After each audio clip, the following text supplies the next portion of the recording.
Alright, so I'm just making this video for some friends that were interested in looking at the detail and the basic functionality of the game, where it's headed. So this is the VFG hangar. I have a lot of different hangars that I've purchased, but this one's my favorite. I just like the detail that they have, the texture work, the kind of the rusty, secluded out in space look. I like it. So there's not a whole lot to talk about. I mean, obviously this is probably going to be similar to player housing, I want to assume. Um, just kind of a place to hang out, look at your ships. I'm sure there's going to be a lot more involved later. This game is still in the beta process.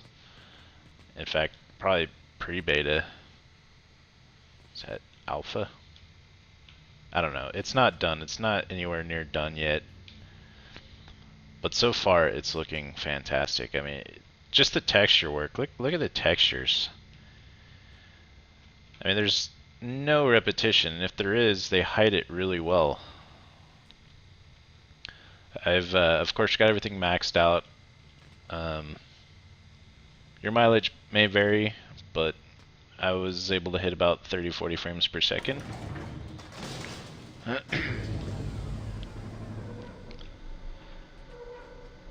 That screen's, I want to say it's a screen, not a light, but who knows. Anyway, I've noticed these things. They're like coolers. They pop up boots and stuff. I don't know what that does, what the purpose is yet. It's probably something they're still working on. Also, if you look out in the distance, these rock formations just look so natural. Everything's under the CryEngine, CryEngine 3, I believe. I don't know, but one thing I do know about the different engines, having played with Unity, Unreal, and Crysis CryEngine, is that the CryEngine has probably produced the best results in regard to terrain. So I don't know what their plans are for terrain. I know they're definitely going to do procedurally generated terrains, but how that fits in with the CryEngine, I don't know. As long as it looks comparable to what we are used to with CryEngine, I think the procedurally generated planets and terrains are going to be fantastic. So this is one of the first ships that I bought. The F7CM, or otherwise known as the Super Hornet, is destined to be probably the standard fighter, kind of gunship type of ship. It's modular in the way that you can outfit it with different guns, and that turret up there, as you can see, that huge massive turret is mannable by a friend. This is a two-seater ship, so that's gonna be pretty cool. At least as far as I know, that's how it works. I don't know where they get in, so I could be wrong, maybe.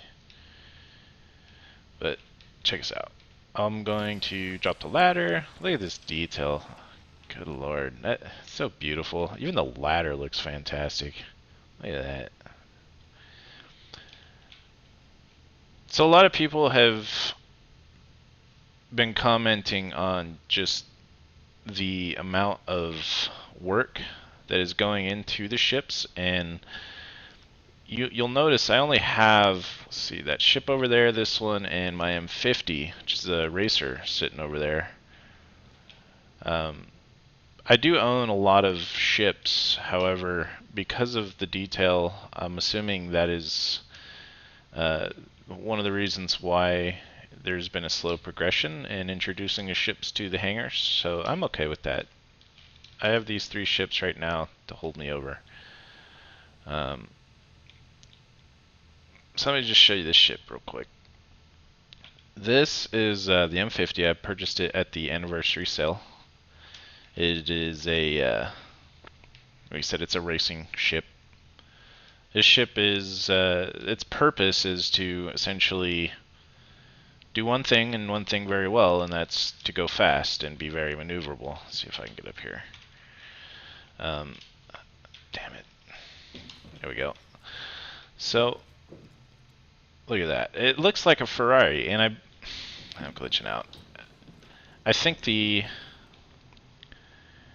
Ferrari was probably, if I were to make a wild assumption, the basis for creative input. It was definitely, I mean, it just looks like a Ferrari, so. Anyway, take a look at this. The cockpits aren't finished yet. They've mentioned multiple times that, you know, this portion of the flight models are going to be reworked. But as it is now, it still looks fantastic. I mean, this is a finished product as far as I'm concerned. But if they're going to improve it, that's great. So exit this and just kind of give you an impression of what it's going to look like from within this thing. While you're flying out in space, it looks like this. We'll fly out in space here in a second, but I just like all the working, moving parts. It's when you're behind the controls and you're holding down the fire button. I mean, his finger moves, and that's great. I like that. So I've heard these be referred to as fins. I don't believe these are fins. I think those are antennas. If you look at just any modern airplane, they have things similar to this, and they're antennas, mostly for radios and whatnot. Let's see. So gear well, these obviously come up. There are supposed to be, I think these are lights. They do look kind of strange, but that's okay. One of the things that I'm very happy with in this game, in fact, I'm gonna go back to the Super Hornet and show you a better example.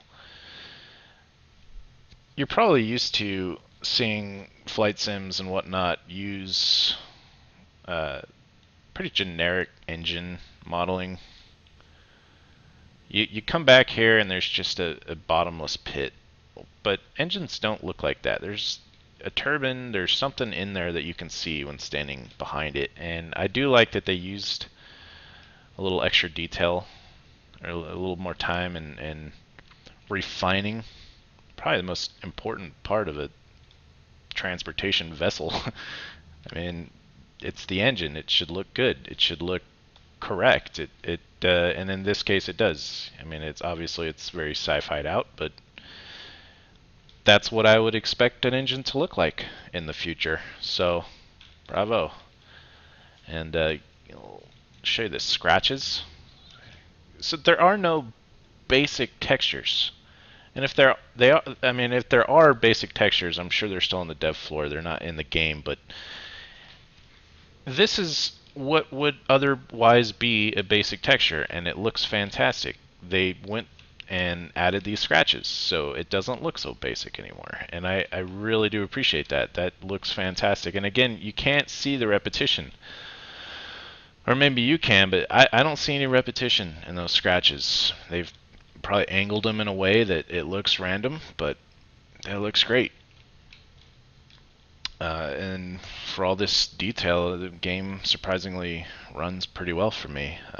Like I said, your mileage may vary, but when this game is released, I think everybody will be up to par with my system anyway, which, if you're interested in what I'm running, it's very expensive, but it will be very cheap and probably standard stuff here in another year or so.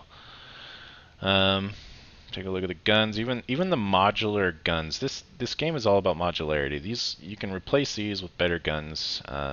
Just this model itself, it's impressive how much detail went into something that is removable.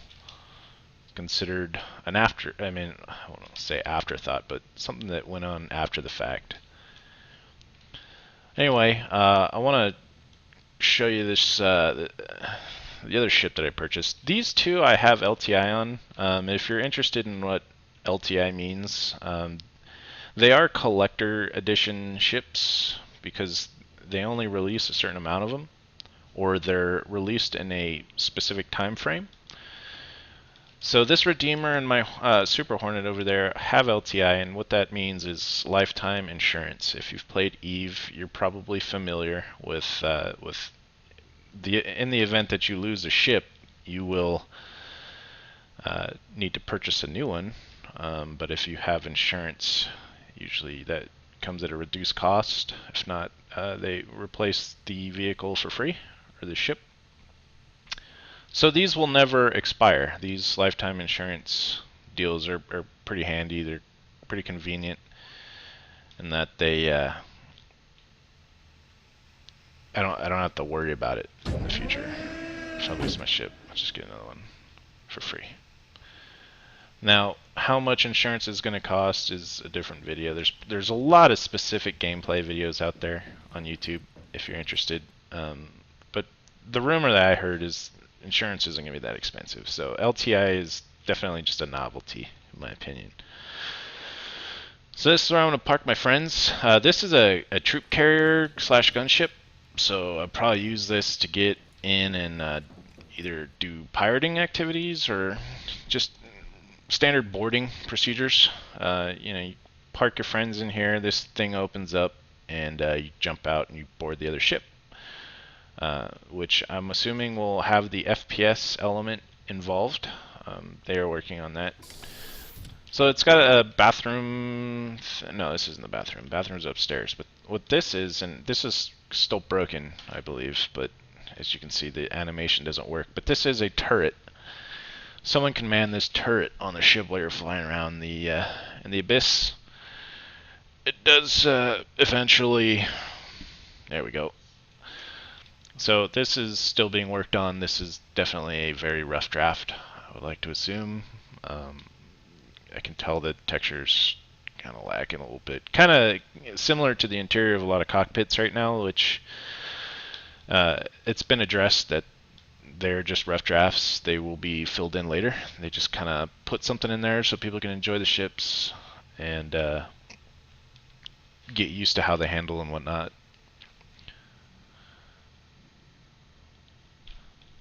Alright, so that's how that works. The reciprocal movement, as you saw, doesn't work, but it will eventually, I'm sure. Stairs up to the cockpit area. I'd like to imagine when crew vessels, the crew update drops, you will be able to access these consoles to do various different functions. And this is obviously the cockpit. Great animation. Spins me around, and again, rough draft. This I'm hoping will be changed. But good visibility in the Redeemer. I can definitely see myself flying around in space in this. I can't do it yet. There is no AC availability for these large ships, but Chris Roberts has mentioned that he is working on that. So we got one more room to explore, actually, too.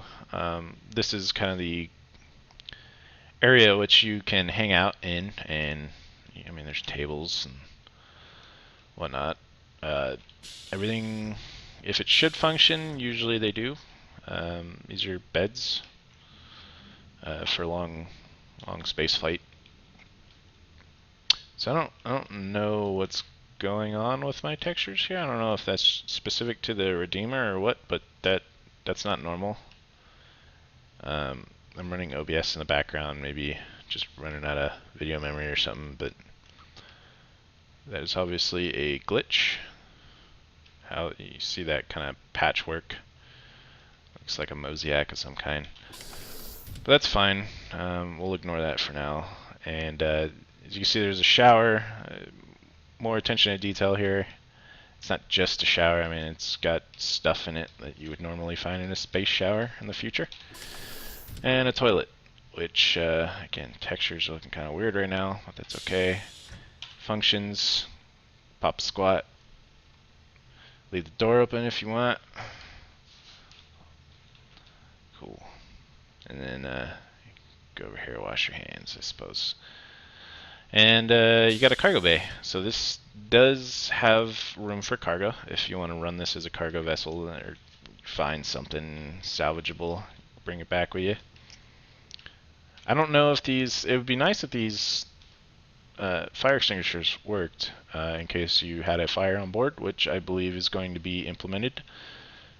So if you have crew on board, they can help you maintain the ship in times of peril. Awesome. So I'm gonna jump into the Super Hornet and show you the cockpit, and we'll try some flying around.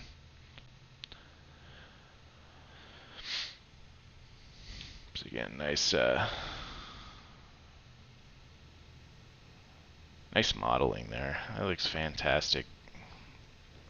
Particle physics are as you would expect.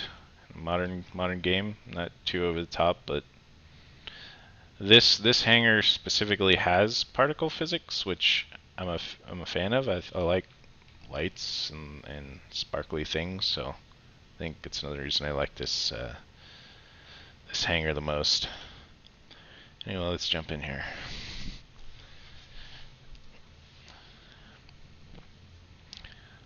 It definitely looks very military in the Super Hornet. It's not as plush. It's not fancy. It's a working ship. I mean, you're getting this thing to go do work, and that work is usually involves going out and killing things. So I guess it's appropriate. Anyway, we'll go to Drone Sim, and I've been having difficulty finding people to fly against. Unfortunately, I don't know if that's something on my end or if it's just not popular right now, but regardless, as you can see, what is available now, if you were to pledge, which is pretty cheap, it's like 20-30 bucks, you get an Aurora and buy an AC module pass, you will have access to free flight, which it's great if you're still tuning in your controls and whatnot. Vanduul Swarm, which is Vanduul is part one of the adversaries in the Squadron 42 release, which is being developed in Santa Monica, which is kind of near where I live, and they're responsible for creating the single-player campaign. So apparently, Chris Roberts really excited about it. It's supposed to drop next year. I'm excited about it. Being a Wing Commander fan, I think it's going to be great. But in this mode, you can essentially just go up against waves of the enemies. Hone in your skills, practice, see, move your controls around, see what works. It's a good test bed. Anyway, racing. Racing is interesting. I'm not a big fan, but I do have that racing ship over there, which cost me a lot of money, so I'll probably get into it at some point. It's not easy. It's very difficult. This is definitely a skill-based game. It's not just a go fast and have the fastest ship type of scenario. It's definitely going to be down to pilot skill. Because sometimes, going slow is more efficient than going fast. Anyway, let's jump into some Vanduul Swarm, and I'll play a couple minutes of that and then end the video.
Alright. Sorry to make you sit through the loading screen. I don't have any video editing tools just yet. One of the things I realized is I didn't select my Super Hornet. I'm in the default ship, which is it's also a Hornet. It's just not the Super Hornet. As you can see, there's no big fancy turret on top, but it is similar. You have very limited variety in guns. Textures are popping in there. But it's still a good way to get in there and experience combat. So we'll do that, and we'll just deal with our two little guns here. See what we can do. I'll only play the first wave, and then go ahead and end the video, so you don't have to sit through any more loading screens. Loading is pretty treacherous right now, so I'm hoping they fix that. So I fly with a G13 and a control stick, just a cheap control stick, and talking and shooting is difficult for me, not very coordinated. The reason I use a G13 on my left hand instead of like a HOTAS throttle is the W and S keys work fine for throttle, and I feel like it's more responsive, especially A and D work as strafe, so and then I have R and F to use my vertical strafe.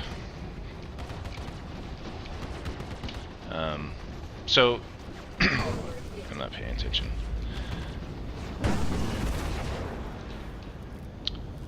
So I find that I have more control that way.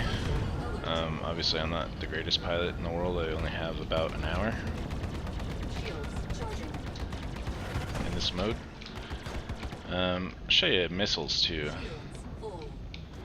Missiles are kind of interesting. That's the lock-on, and then fire. And missed. Oh, there we go.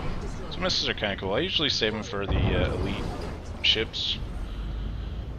I'm sure in PvP there's a lot of missiles, but that's okay because we have flares and chaff inside of the cockpit. Now the player models are changing. That's another thing that is just a temporary placeholder, I think. I want to say either Santa Monica or the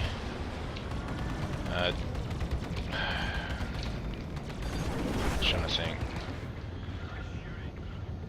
Austin. One of those two development teams, I think, are working on the player models. So, but I could be wrong.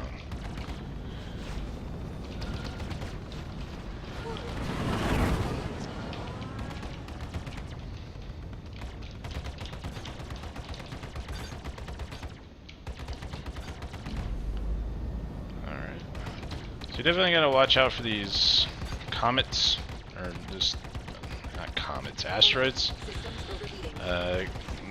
Take your health away pretty quick, if not make you crash. So, all right, and that is close. So anyway, you know, blocky texture here and there. Tell with my exhaust.